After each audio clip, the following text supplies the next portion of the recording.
Good morning बच्चों। Last time आपने सीखा था बिशन की दिलेरी, कैसे उस छोटे बच्चे ने अपनी बुद्धिमत्ता और समझदारी से उस छोटे पक्षी तीतर के पक्षी की जान बचाई। तो एक बार फिर आप सभी के सामने मैं उपस्थित हूँ हमारी रिमझिम पाठ्य पुस्तक से संकलित पाठ 16 पानी रे पानी लेकर। तो आइए आगे बढ़ते हैं। बच्चों, आपने कभी ये सोचा है कि जो ये पानी है ये कहाँ से आता है? आपने बारिश होते हुए देखी होगी कि बारिश में पानी ऊपर से गिरता है, लेकिन कभी क्या आपने ये सोचा या जानने की कोशिश की कि ये जो पानी है ऊपर से कैसे आता है? ऊपर पानी कहाँ से आता है? अगर ऐसे ही पानी हो तो वो एकदम से हमारे ऊपर क्यों नहीं गिरता है? तो ये आपने कभी जानने की शायद कोशिश नहीं की। तो आज हम इस पाठ में पानी रे पानी में आपको यही सारी बातें बताएंगे कि जो जल के स्रोत हैं, पानी के जो स्रोत हैं, कहाँ कहाँ से हमें पानी मिलता है और ऊपर जो बारिश है वो कैसे बारिश होती है, वो सब हम आप इसमें आपको बताएंगे।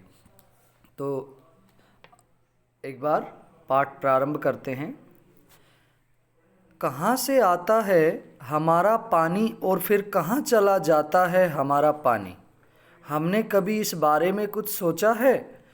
सोचा तो नहीं होगा शायद, पर इस बारे में पढ़ा जरूर है। भूगोल की किताब पढ़ते समय जल चक्र जैसी बातें हमें बताई जाती हैं। एक सुंदर सा चित्र भी होता है इस पाठ के साथ। सूरज, समुद्र, बादल, हवा, धरती, फिर बरसात की बूंदें और लो फिर बहती हुई एक नदी और उसके किनारे बसा तुम्हारा हमारा घर, गांव या शहर।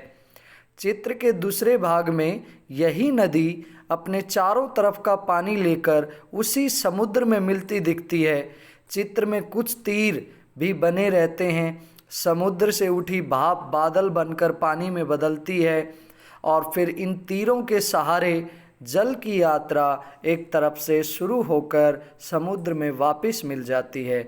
जल चक्र पूरा हो जाता है। तो बच्चों, जब आप 6th-7th में हो जाएंगे, जब आप भूगोल की किताब पढ़ेंगे तो उसमें जल चक्र के बारे में आपको एक चित्र के माध्यम से बताया जाता है। उसमें एरो, जो तीर के निशान लगे होते हैं, एक बार वो तीर के निशान ऊपर उठते हुए दिखाई देंगे और एक बार नीचे की तरफ, कि जो नीचे का पानी है वो कैसे वाष्पीकृत होकर भाप बनकर ऊपर जाता है और ऊपर बादल का रूप ले लेता है, और फिर वही पानी जो बादल का आकार लेता है फिर बाद में वापस बारिश के रूप में, बूंदों के रूप में हमारी पृथ्वी पर वापस आ जाता है। तो आगे बढ़ते हैं। यह तो हुई जल चक्र की किताबी बात, पर अब तो हम सबके घरों में, स्कूल में, माता पिता के दफ्तरों में, कारखानों और खेतों में पानी का कुछ अजीब सा चक्र सामने आने लगा है। नलों में अब पूरे समय पानी नहीं आता। नल खोलो तो उससे पानी के बदले सूं सूं की आवाज़ आने लगती है। पानी आता भी है तो बेवक्त, कभी देर रात को तो कभी भोर सवेरे। मीठी नींद छोड़कर घर भर की बाल्टियां, बर्तन और घड़े भरते फिरो। पानी को लेकर कभी कभी कहीं कहीं आपस में तू तू मैं भी होने लगती है।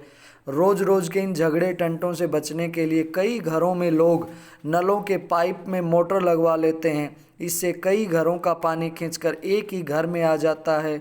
यह तो अपने आसपास का हक छीनने जैसा काम है, लेकिन मजबूरी मानकर इस काम को मोहल्ले में कोई एक घर कर बैठे तो फिर और कई घर यही करने लगते हैं। तो बच्चों, यही सब बातें आप अपने आसपास घटते हुए भी अपनी दैनिक जीवन में देखते होंगे कि जब कभी भी आपके घर पे नल आता है तो देखते हैं किसी घर में पानी ज़्यादा मात्रा में आ जाता है, किसी में कम मात्रा में, क्योंकि वो अपने नलों में मोटर वगैरह लगाकर ज़्यादा पानी खींच लेते हैं, और जिसके घर में मोटर या नल का नहीं होता, हैंडपम्प नहीं होता, तो उनको पानी कम मिलता है। पानी की कमी और बढ़ जाती है। शहरों में तो अब कई चीज़ों की तरह पानी भी बिकने लगा है। यह कमी गांव शहरों में ही नहीं बल्कि हमारे प्रदेशों की राजधानियों में और दिल्ली, मुंबई, कोलकाता, चेन्नई और बेंगलोर जैसे बड़े शहरों में भी लोगों को भयानक कष्ट में डाल देती है। देश के कई हिस्सों में तो अकाल जैसी हालत बन जाती है। यह तो हुई गर्मी के मौसम की बात। तो बच्चों, आप सुनते हैं बड़े बड़े शहरों में, देश या विदेश में जो पानी की किल्लत है वो बढ़ती ही जा रही है। पीने का पानी भी हमें पैसों में खरीदने को मिलता है। आप बड़े शहरों में जाएंगे बाज़ार में तो आपको पानी की बोतल 10 रुपये 20 रुपये में ख़रीद कर ही लेनी पड़ती है। तो ये सब जो समस्या है पानी की, ये क्यों हो रही है, ये सब हम आपको आगे बताएंगे। लेकिन बरसात के मौसम में क्या होता है?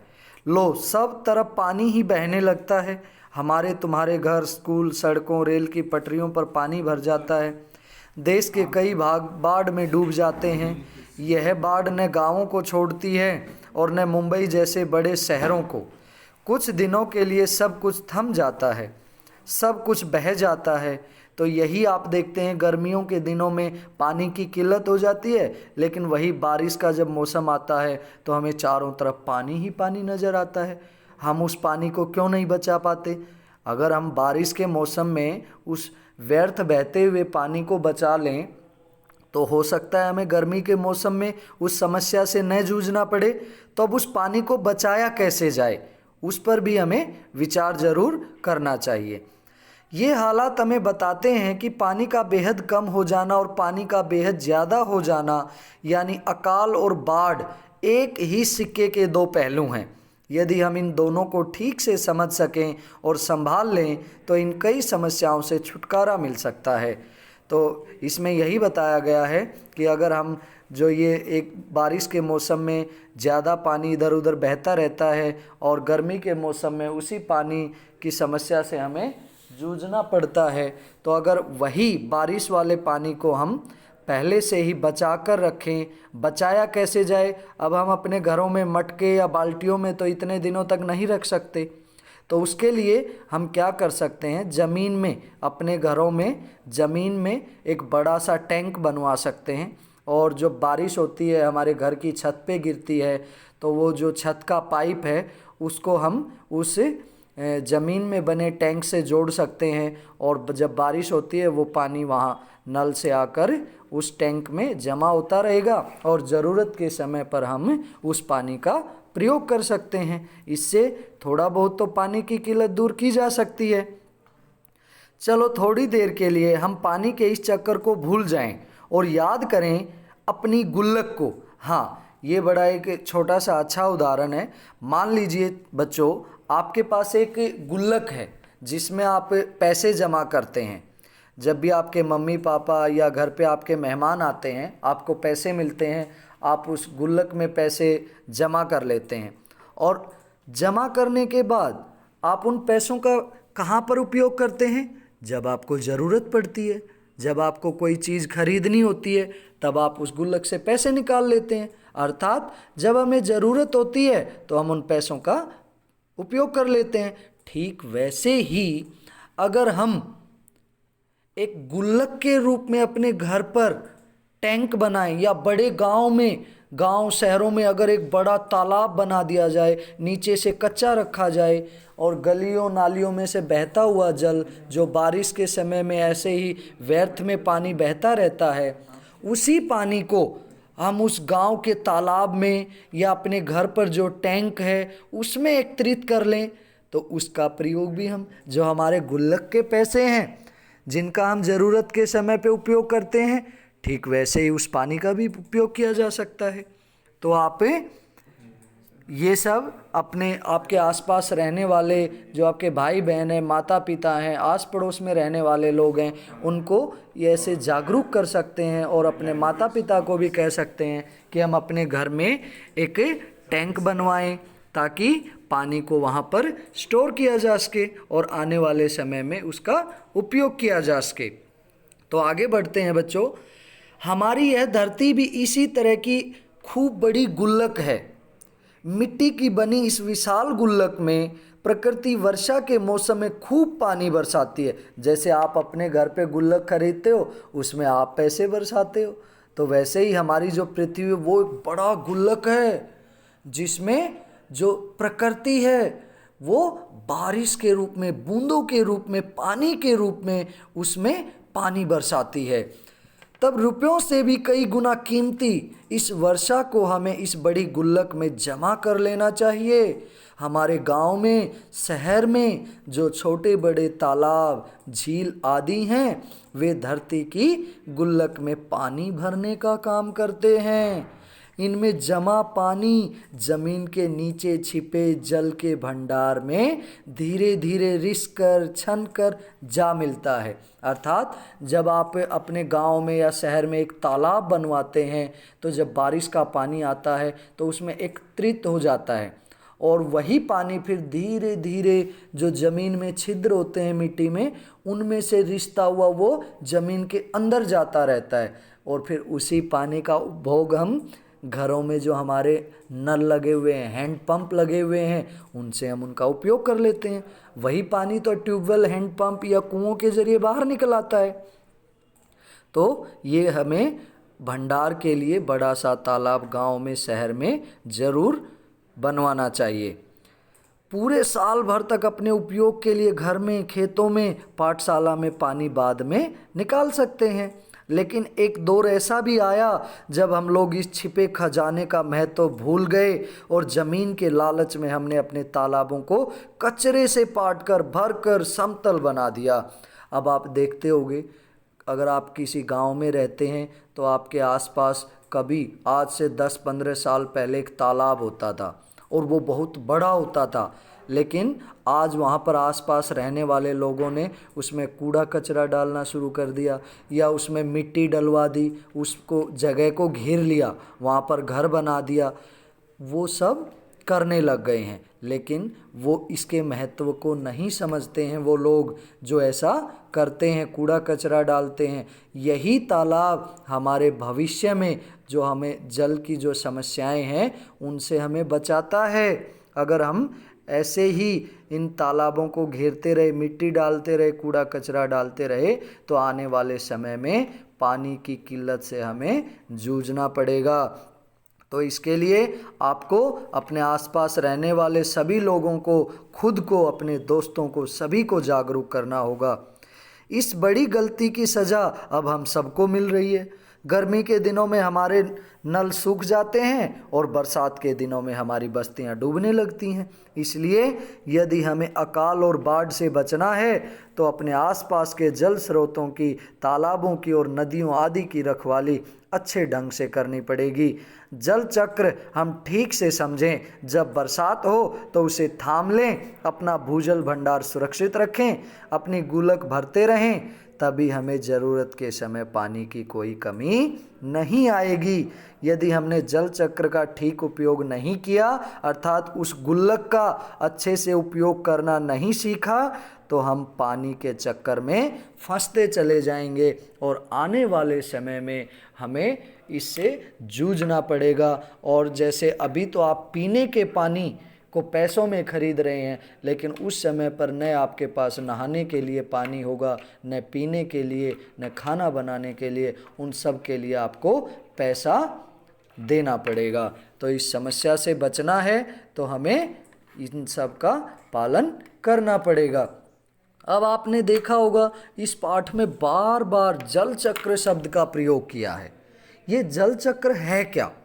आइए इसको समझते हैं। जल चक्र क्या होता है?